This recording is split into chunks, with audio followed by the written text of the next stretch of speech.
Well, I just want to make thank you everyone who has come. I'm so excited, and this is our second Zahara's Dream Sisterskeepers, talk, and it is very exciting, and I'm happy. And today our our sister Jackie will be leading on the talk, leading positive change through civic education. And just to give you a little background of our sister Zahara's Dream Sisters Keepers meeting, Sisters Keeper talk is about empowering young people. And like I said the last time, it is a community. We want to make it a home for all of us, where you feel belong, where you're safe, where you can lean to one another, where you can reach out. And especially now that we have an app on the go, wherein you can just you feel like you want to communicate with somebody, you want to be guided on something that you are doing, and you think that okay, you are stuck, you can say okay, I have to reach out to Jackie or to Miss Gladys, because I want them to guide me. And then like I said, is a community, is a home where we want to empower you, where we will provide you with the tools that you can go out there and be the person you want to be. So with that, I just want to allow Miss Jackie to continue today with our second talk today, leading positive change through civic engagement. Thank you. Okay, thank you so much, Umi. Hi, ladies and gentlemen. I'm sorry my video is not on because the internet is a bit sketchy, but I hope you can hear me. So yes, I'll be taking you through civic engagement. First of all, people need to understand that civic engagement and civic participation are different. So civic education requires active, intentional dialogue between citizens and public decision makers, which is usually people in power, people in places of power. And then civic participation can be led by only citizens. So they don't really need public decision makers to be part of the thing. So now that I have finished that, I can go deeper into civic engagement. Civic engagement is a group activity addressing issues of public concern. This is where citizens take up collective action to address issues of public concern. These issues can be maybe cleanliness, or leaders, or corruption, or something. So the citizens come up and say, we are going to do this and that for ourselves. So yeah, then there are three major types of civic engagement. The first is individual volunteerism, which actively engages a sense of obligation to the community. This is where someone can say that I need to take up this, this concerns me. Maybe I live in a dirty environment, so I need to clean it up. So you gather yourselves as people in a community and work towards it. Then we have community engagement, where communities in a particular place are involved in solving public concerns. An individual, you can go to an entity and apply to be part of it, but community engagement, you all come together and solve problems. Then organizational involvement or government is where it's now an entire entity that comes together to solve various issues. We have entities for corruption, entities for women's rights, entities for children's rights, and all these. So yes, now I did a short survey on measures of civic engagement according to the Centre for Information and Research on Civic Engagement in the UK. So it divides civic engagement into three particular sectors. It has the civic engagement, electoral engagement, and political engagement. So in civic engagement, we have community problem solving, where people come together and say, no, we are going to do this and this and this and make our community better. Then in electoral engagement, you have regular voting. So let's say our country has elections every 4 years. So in those 4 years, you say that, no, we want a new leader who can do this and this for us. And then political engagement is where people actually look out for you contact officials within government to help you solve issues. You literally go to their offices and say, no, we want this and that and that. Then again, back to civic engagement. Here there is regular volunteering for a non-electoral organization. So you can take up a role in helping children who are, let's say, disabled children So you take up that that's an individual decision. Yes. And then in the electoral, you persuade voters to vote. You say, look, guys, I think this is the candidate that we should vote for, we should vouch for. So you tell people whom to vote for, you persuade them. Then in political engagement, here you contact print media. So you can send out flyers to media houses that print newspapers. Print media are newspapers. So yes. I'm sorry, I'm moving back and forth, but yes, back to Civic, because I'm reading them depending on the criteria. So back to civic engagement. Here we have active membership in a group or an association. Here people are actively involved. You're a member, you take up all these various roles to solve challenges. And then then in a lecture we have displaying buttons, signs, and stickers. So you can put up stickers and say, we'll vote this person. And then you put up all the slogans and what they stand for. Yes. And then in political, you contact broadcasting media. So I think I might just read all the other civic engagements so that I don't mix them up. So there's also participating in fundraising runs or walks, where you can say that we are going to run to raise awareness for cancer, to raise awareness for people who are disabled and all that. Then we also have other fundraising like for charity. Then also people can run for political office. So that's about civic engagement. Then to electoral engagement, we have campaign contributions, where people, they are stakeholders in someone's political campaign team. So each one brings up money, or you collect funds from friends and family and well-wishers. And then there's also volunteering for a candidate or political organization, which goes back to what I've just said, where you contribute. And then also registering voters. These are the people who vote for those that are going to take up positions of power. So yes, so I think before I go on, people need to understand the arms of government.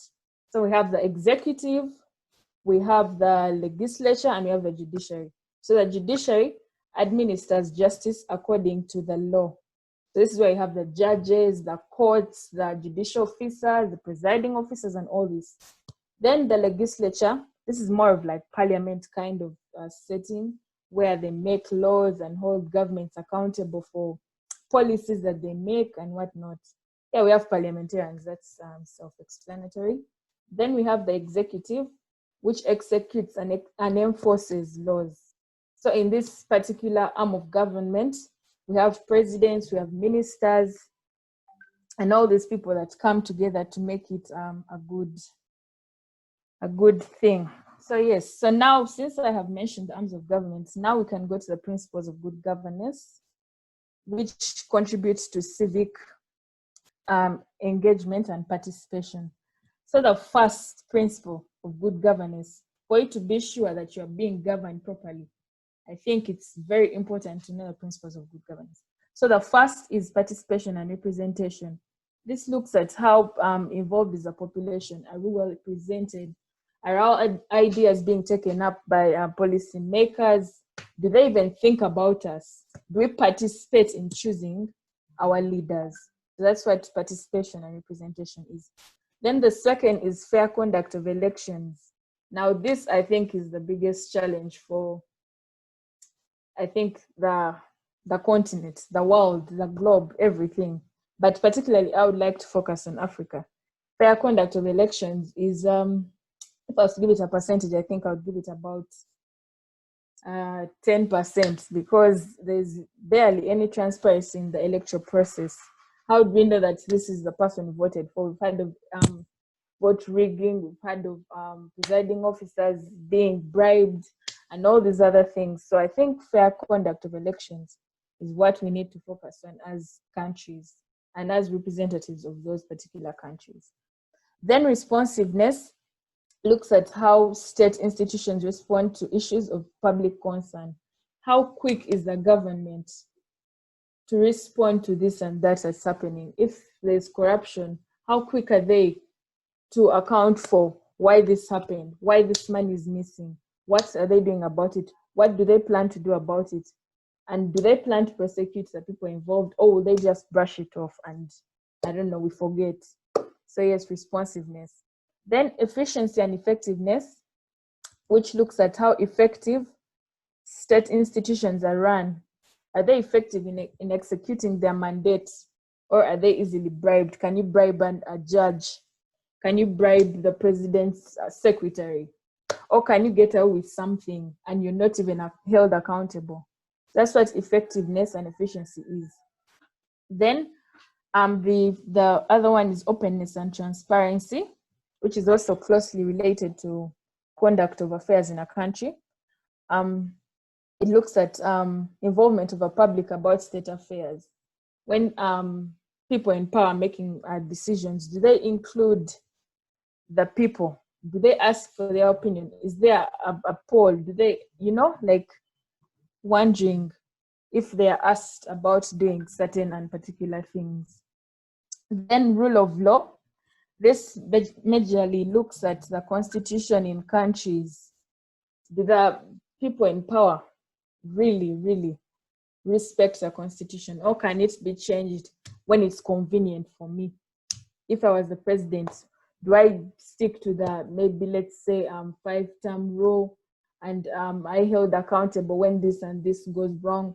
Or is it the order of the day where I can get out with it, and or that some people are above the law? Because I mean, in the political world, some people are above the law, but is that what it should be? I don't think so. So yes, those are just some of the principles of good governance that I have talked about. Oh no, so sorry, I need to add a few. We have also competence and capacity. How competent is our state and decision makers? Are they competent enough? Are they of an idea thinking age, or are they overly 70, where they should be resting and retiring and maybe being senior advisors to people in power? Then innovation and openness to change. Here we look at science, technology, and innovation, where ideas, because we live in a technologically advancing world, so every day this and that is going to come up.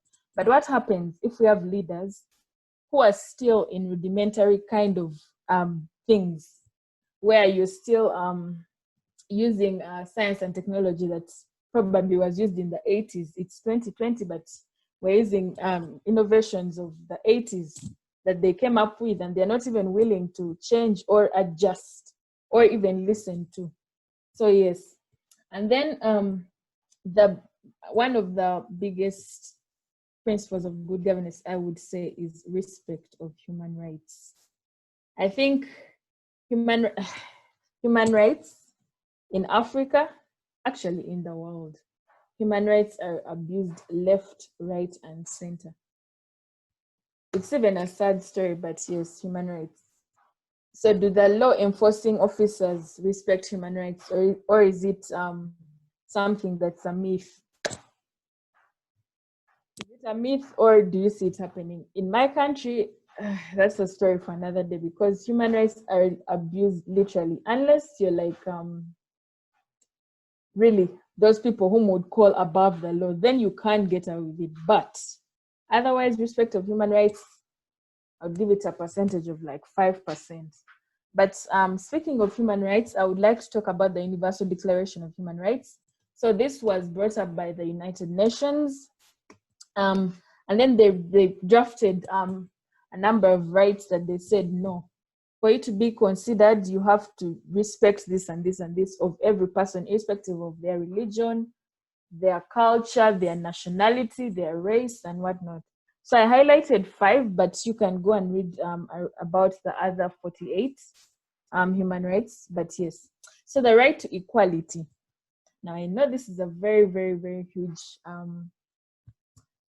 issue in society today, where equality is okay. Yes, it's there, but I mean, we've heard of workplaces where people say, "Oh, I can't give her that job because she's a woman." And someone like me, I don't understand what that means. I do not. Because I mean, if I am qualified, why shouldn't I get this and that job? I don't understand. When someone tells me I can't give her a job because she's a woman. Sometimes the woman is even more skilled than the man, but because she has this and that going on, or this and that will happen, then anyway, yeah. Then freedom from discrimination. This, I think, would tackle issues of religion, race, where we see people are discriminated because of their skin color. Oh, she's black, I don't think it would be safe for me to give her a job, because blacks usually lean towards hate crime and robbery and thuggery and all these things. Yet that is not the case. I mean, is every black person a thief? No. Is every black person bad? No. So I don't know why people do not respect those. And then right to life, liberty, and personal security.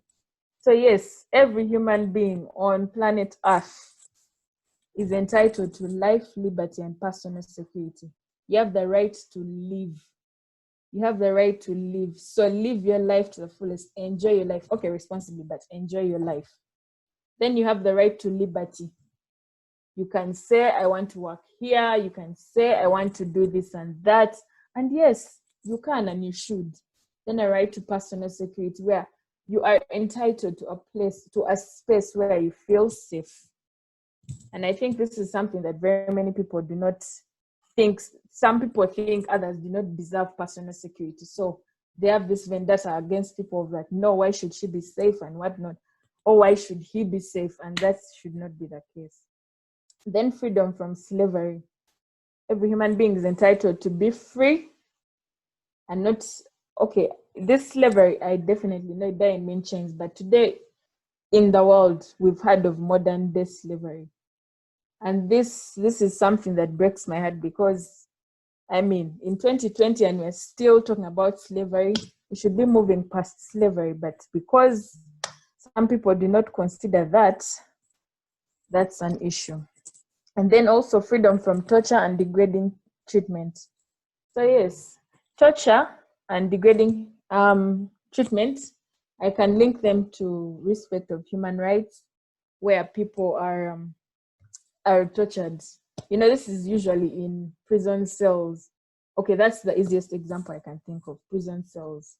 And all these institutions of law enforcement are the ones that usually torture. But there are also individuals in our society today that torture people, which is very sad and degrading. And so we are all entitled to freedom. So yes, this is what I wanted to share specifically. My take-home message is, I'm sorry, I'm doing a quick presentation, but yeah. My take-home message is, if the injustice that we see in society today does not cause you to cry, then I don't know what will cause you to cry, because there's so much injustice in society. We see people are burned alive, people are sold into slavery, people don't respect human rights, people are murdered. The government is not competent, they are not effective, they're not responsive to issues that concern us. They don't allow us to participate. If they do, it's to a limited percentage. If you speak up, it's a problem. So my encouragement to you would be that you need to take up your arms and be that voice of change, because the society we live in today is very messed up. But we still have hope, because we know there are very many good people out there. Just because they are bad people, they mean they are not good people. So yes, when you notice a loophole in your community, come out and address it. Offer solutions. You know, very many people point out issues in society, and they say this and that is wrong. Oh yes, we have corrupt leaders. Oh yes, we don't care for the sick and elderly women. Oh, we don't do this and that. But what solutions have you offered? You need to offer solutions. Don't just point at a problem and then let it go and leave it at that.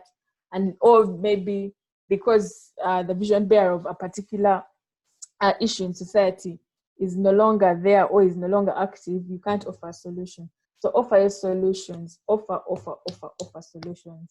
Please, I am begging, offer solutions, because this is what helps to solve the loopholes in our society. Then also, don't be afraid to take chances. Take chances as much as you can. Do this and that. Save communities, care for people and encourage them and all that. And then lastly, be kind, be humble, be empathetic. Be empathetic. I cannot stress this enough. Be empathetic, care for others. now live in a society where everyone is in their own little box, where it's all about me. But no, you need to care for others, because together we are stronger. Then cry with others if it's necessary. Cry with people. Sit with them and cry and weep and mourn. Yes. And then lastly, encourage others. Give them hope. Tell them that yes, this and this can be done. Offer you solutions, offer you advice. And yes, we shall make this world a better place. Otherwise, that's it from me. So I think I can be taking your questions, and Umi can come in to help as well. Wow, thank you. Thank you so much. Thank you, Jackie.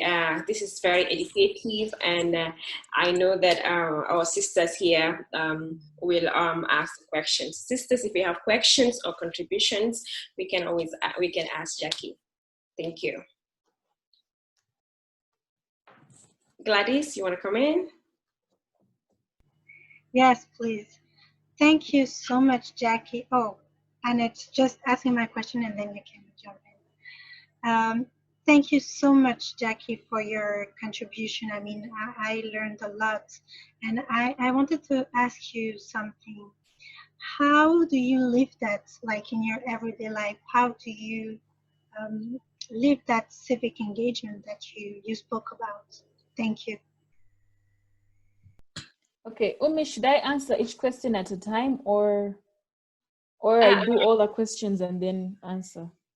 I think we also have another question. Somebody raised a hand. Okay, Aki. Okay, maybe we'll take because we already have one more. Okay. Jackie also raised her hand. You can ask a question and then maybe that you can answer. Okay. Okay.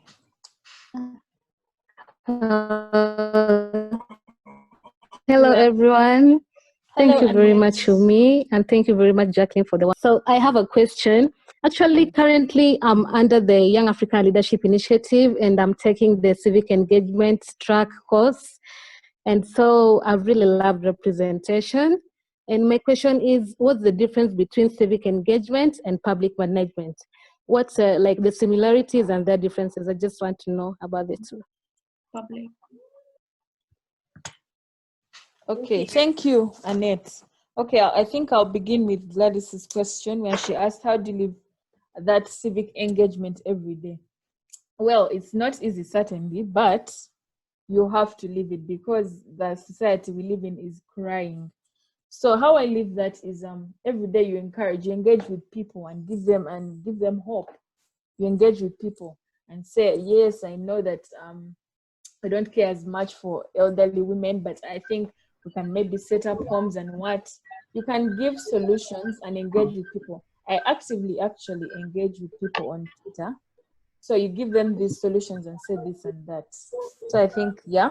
And then Annette asked about civic engagement and public management. I had earlier said that civic engagement requires active and intentional dialogue between citizens and public decision makers. The public decision makers are usually initiated by governments. Let's say government comes out to address this and that issue. And then public management is how issues of the state are handled. Now, this is majorly concerning government. Civic engagement is both citizens and government. Then public management is government only. So that's the difference. Yes, I think that's it.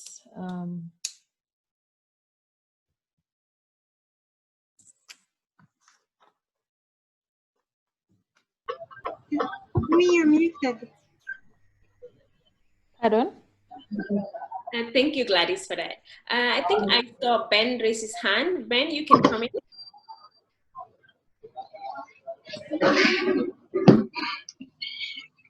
Yes, good evening. Okay, hello everyone. It is good evening to me this side. Thank you very much, Jackie. I guess you can all hear me. Yes? Yes, we can hear you, Ben. Okay. You've talked about civic engagement. here in Uganda, there is a scenario that happened. There's a particular university that wanted to do some road work, but then it so happens that because of politics that is around, Yes. the university was stopped from doing the constructions on the road. Yes. So what would you do in such a scenario? Whom do you blame in this situation? I don't know whether we should look for someone to blame, just because it is according to the I think law, it is the government that's supposed to take that initiative to make sure that the road is worked on. So you've talked about how we should be empathetic, how we should always get involved in these things, and I do believe that the university saw this initiative and saw this need, and they had planned to do that, but because of political reasons, something did not happen, or they were stopped. How do you encourage someone in such a situation, or how would you handle such a situation? Okay, thank you, Ben, for that question. So now, concerning that one, I don't know how best I can advise you, but I talked about, and I don't know how best to advise, because that one is literally, you have to literally look for concerned officials. That's what I was talking about in, let me just a minute. That's what I was talking about in political engagement, where you contact officials directly. Civic is more of on a community level, but on a political engagement, you can contact officials. So yes, I think contact officials, that's how best I can advise you. Yeah. Yes, thank you so much. Do you have other questions or comments in the group? Are there some questions? Let me check out the group if Friend raised his hand here. It was Ben.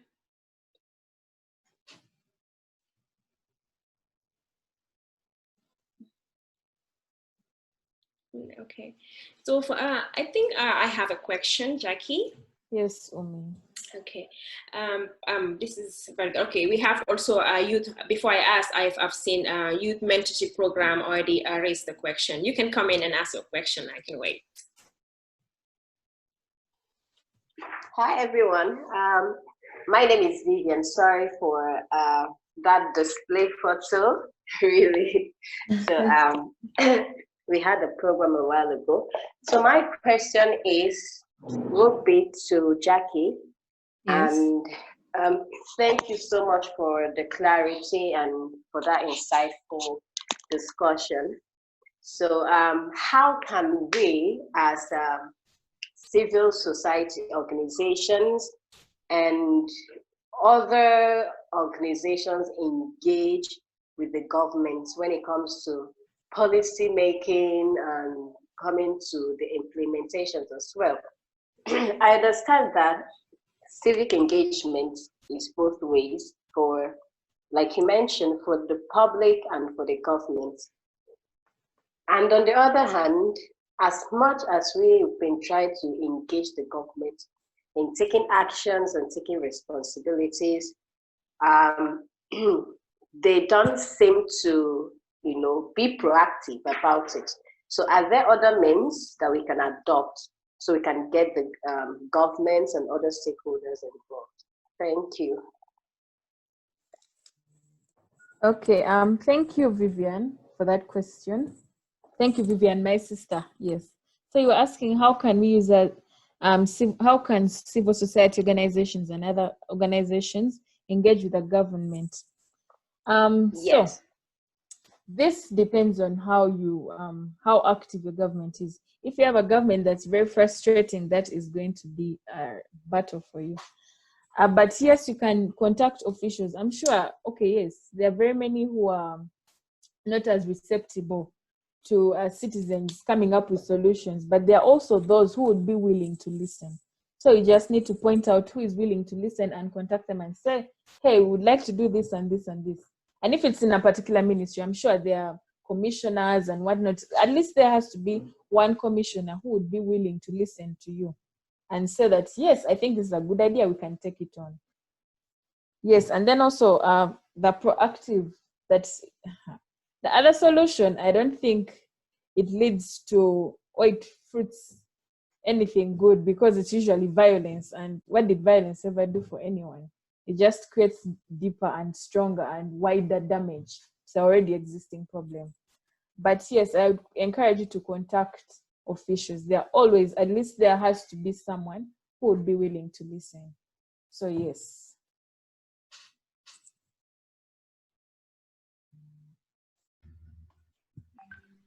Wow, thank you. Thank you so much. Sisters, do we have more questions here? Concerns? Jackie, for me, I wanted to ask these questions because Yes. civic education is very, very important. And Yes. I want to ask, how can we amplify it so that at least we'll have so many people to know that this is important, that we have to know it and we have to exercise it, because those two are important, knowing your civic rights and then exercising it. So what can we do to make sure that, we amplify it, we do it more, and that we are represented and we are heard? Thank you. Okay, thank you so much, Umi. So you're asking how we can amplify.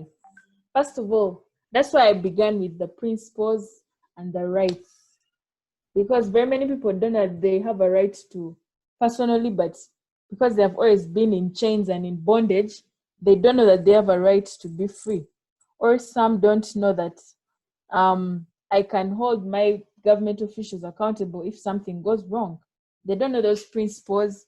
They don't know that they have a right to vote out someone. So very many people don't know that. So the first thing is that we need to spread the message of principle of good governance, and also human rights. Like, preach it, live it, encourage it, say it. Tell yourself at night that I have a right to equality. I have a right to life. I have a right to liberty. Remind yourself. So if each one of us, we all know at least 10 people. If each of us told those 10 people that, hey, look, did you know that your government is supposed to be efficient and effective? And if that person that you told tells another person and tells them, it becomes a cycle, and everyone knows that they have a right to this and that, or that they know the principles of good governance and can hold their governments accountable.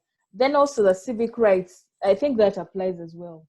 If we know them and we live them. So I feel like, I don't know how best to say this, but if each of us in our countries put out flyers of that, you have a right to live, you have a right to be free, like you're not in chains, you're not in slavery, or you have a right to not be tortured or degrading treatment, then that would push the message even further. So, and I keep telling people that the power is in our phones.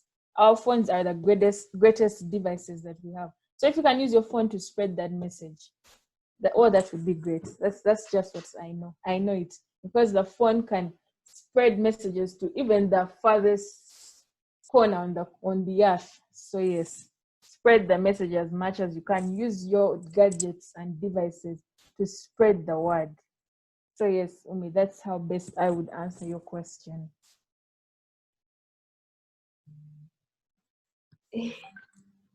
Thank you. Thank you. Let's organize ourselves. Let's voice out our rights. Yes. Let's reach out to one another. Thank you. Do we have any other questions? Or Jackie, do you want to add more? Do you want to emphasize some points more? Okay, yes. If there are no more questions, I'd just like to emphasize something. So, my friends, I'm calling you my friends. Preach the message of good governance. We deserve better from our leaders because we are the ones who vote them. So why should I be subjected to an efficient government official? Yet I pay my tax. I mean, use my tax to give me this and that. And then also, treat others kindly. Yes, because very many people have lost so much hope in humanity. So yes, be kind to others. Let people say that, oh, Jackie was nice to me. and she encouraged me. And even though I don't know her, I had her or I saw her when she was presenting at Zahara's gym, and she can do this and this, and she can offer her number to encourage others. So yes, please spread the gospel of good governance, because we deserve so much better from our governments. Yes, that's what I wanted to emphasize.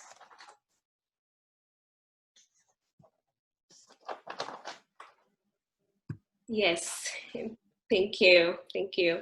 Sisters, do you also want to come in and share scenarios that you've seen or you've had in your communities that you want to share here with us, so that we can help continue to empower ourselves?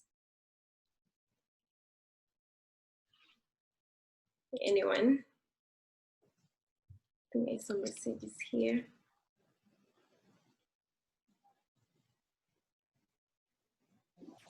Hello? I think, yes, Vivian. Yes, come in. Okay, I have a contribution, which is, Yes. thank you, Sister Jackie, for this topic of discussion, because this has to start from us, and we have to build this from a younger age.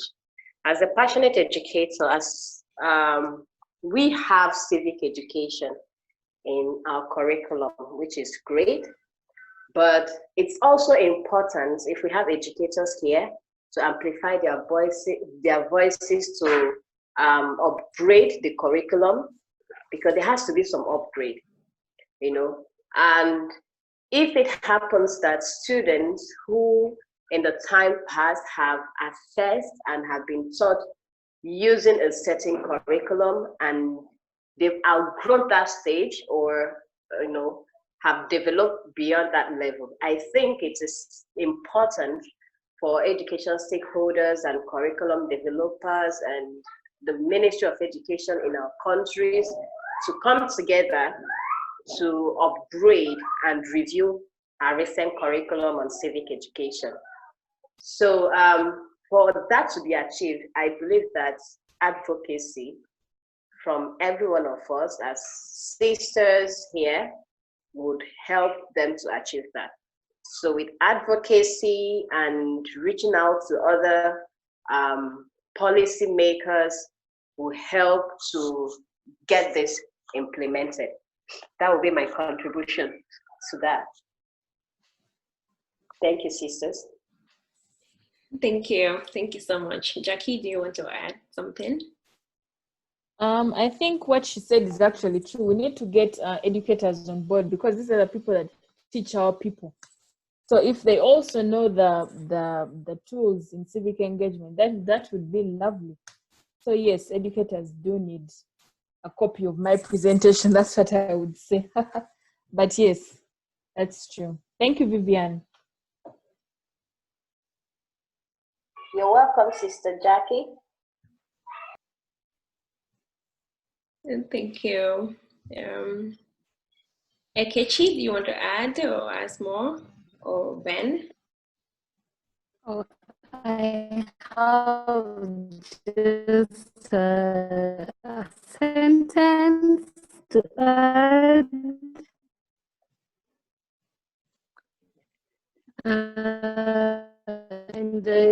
I just want to encourage all of us to remain true to our mission of creating these solutions, in our society to sustain our social values, and also more innovative and keep learning. Just that. Thank you. Okay. Carol has sent a message, and she was asking, do you think that civil or community engagement can help to change the stereotypes and perceptions that cause this? Yes, I do, 105%. Because why should you judge what I can do based on my skin color? That has nothing to do with what I can do. Because I could be white and I'm not even the cleverest of them all. And yet a black person is clever. So, skin color should not be what base criteria in particular areas. Then also she asks, do you think that we can do more to demand that global respect, including, yes, we can. Because I mean, why should we be treated like as if we're not human? We are human. We're equally human as the white people.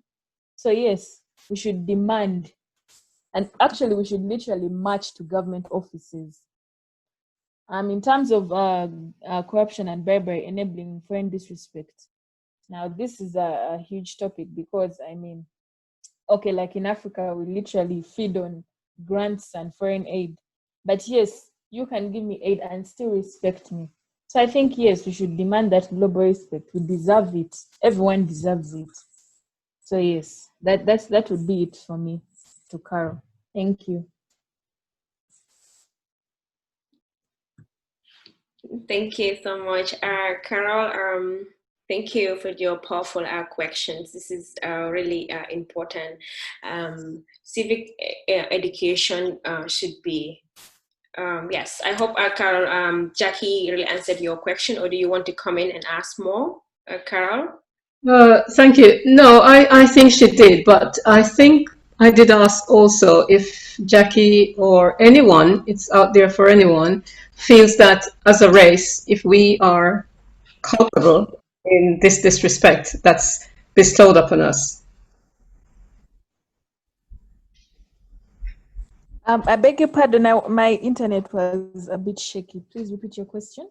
Okay, I'm just wondering, do you feel that we probably are to be blamed to an extent for the disrespect? Not, I mean, I mainly mean the governments, our respective governments, but also us as a race in terms of, I don't know, the things that we do, we tend to be always wanting to imitate every other race, and we don't seem to be proud of our own cultures or promote our own cultures. So I think if I was an outside observer, personally, I probably wouldn't respect blacks as well, because all I see is someone is a race that's trying to be different from their own, and they don't really respect themselves. So I'm just wondering if you feel that we are also to be blamed for some of the disrespect that we get from abroad.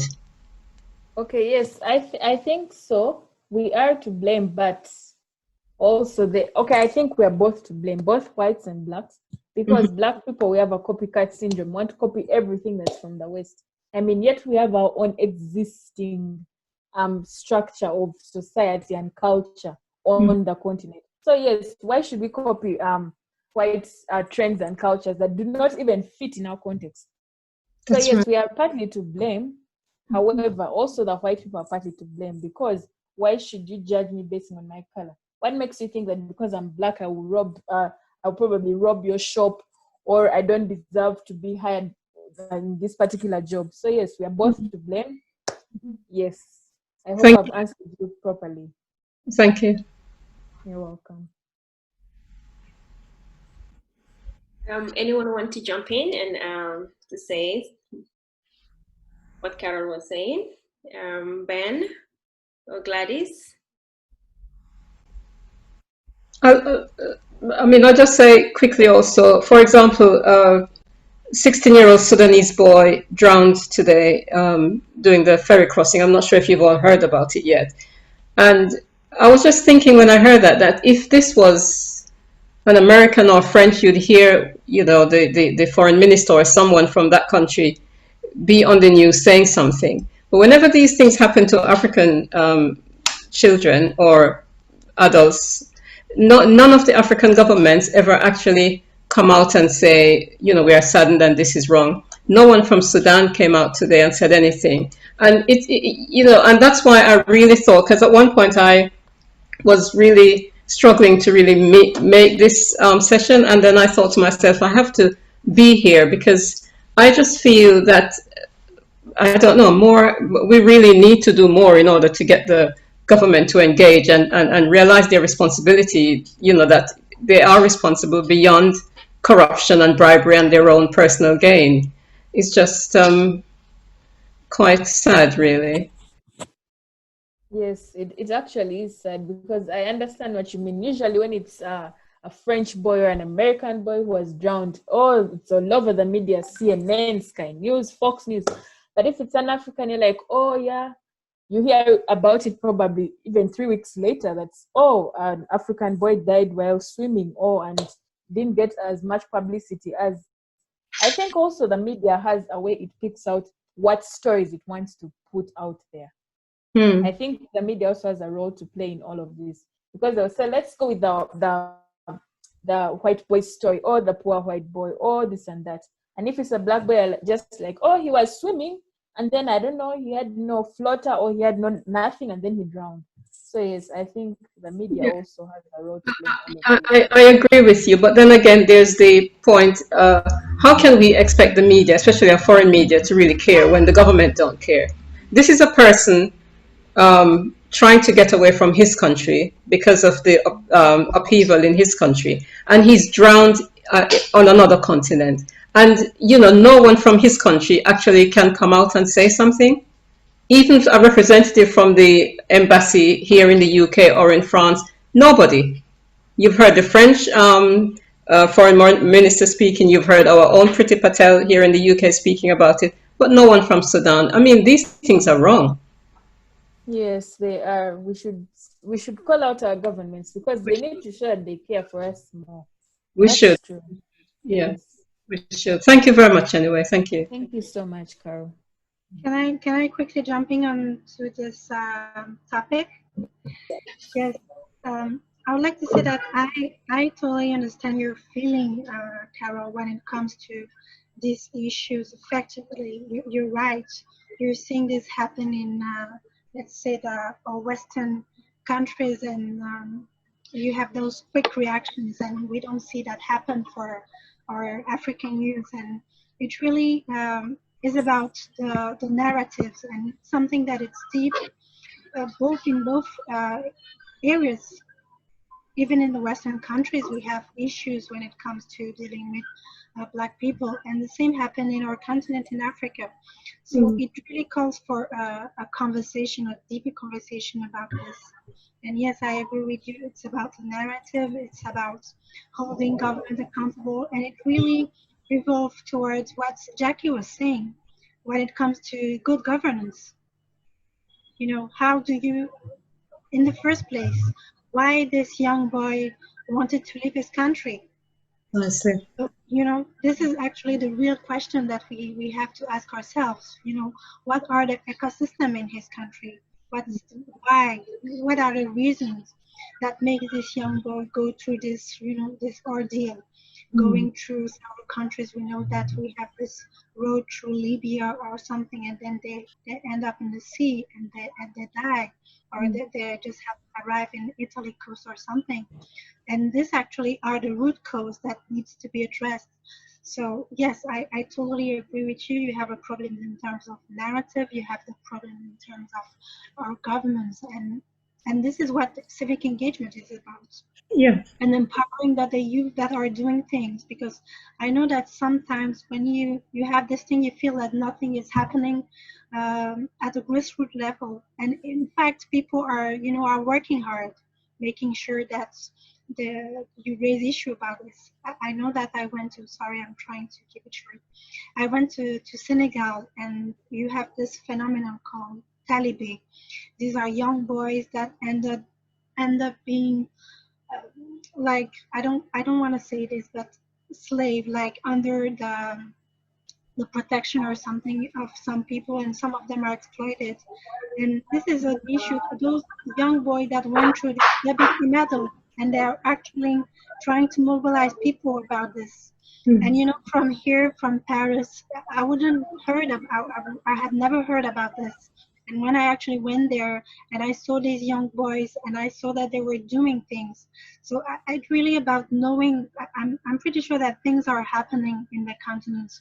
We may not know everything, but things are happening. So it's about keeping hope and making sure that those young people that are acting in the field get empowered, and that we amplify their voice in all spaces. Thank you. Hope. Wow. Wow. Thank you. Thank you. We hardly talk about civic engagement, but I think it's a topic that we really have to discuss every day in our homes, in our communities, because it's okay. In our homes, in our communities, because when you feel empowered, you have a voice. When you feel empowered, you can open up and talk. When you feel empowered, you can start to ask questions. But how can you feel empowered if you don't know? So how can we make sure that people know their rights? Like what Gladys was saying about Senegal, the Talibans, because that's what was given to them. That was the education given to us. So how can we change some of this information they are giving to us since we were a kid, that they give us, okay, this is the way things should be, while in fact that's not the way it should be. And I think right now, yes, at the grassroots level, we are doing very well, just that we need to have more, like you said, in the media. And it's true, sometimes what I think about our government is that we have a lot of hypocrisy, including me, because we sit here, we talk about these things are wrong. The moment we are elected, we are members of government, we are ministers, we are this. We tend to change. We turn a blind eye to things that were happening, to things that we were telling everybody we believe in. So I think you have to believe it in a way that even if you become a president, what you used to talk when you were a youth leader, when you were in the in an NGO, you continue to do it. But sometimes we use this platform for us to build ourselves, and the moment we reach where we want to reach, we forget it. So how can we make sure that whatever we start to talk about now, we continue with it? Thank you very much. I think I saw somebody raise their hands. Please, you can just come in. Queen, I saw that you raised your hand. You can come in. Okay. Good afternoon, everyone. What I want to add is, hello. Yes, Queen, we can hear you. Yes, we can hear you. All right. What I want to add is this civic engagement. I really appreciate the discussion, because elections are coming up very soon in Nigeria and in most states like Ondo, Edo, and Anambra State by next year. And in the past, we've come to see that youths are always used during election periods. And at the end of the day, after using them, they are just neglected. So how can we really drive this civic engagement, holding our leaders responsible down to these youths in these rural communities who, at the flash of 500 naira, they just throw caution to the wind. They are being used as talks and whatever by our political aspirants. So how can we really drive this civic engagement, holding their leaders accountable? How can we drive it to these youth in these rural communities? Because I believe that not all of them are on social media. You understand? Not all of them are on social media. These are youth that are in villages, rural communities. So how can they be gainfully engaged into knowing their rights? As we are talking about knowing their rights, into knowing that giving them 500 naira to go and hijack a ballot box and all that is not really worth it. They need more from these leaders. How can we really engage them to be more? That's my question. Okay, thank you, Queen.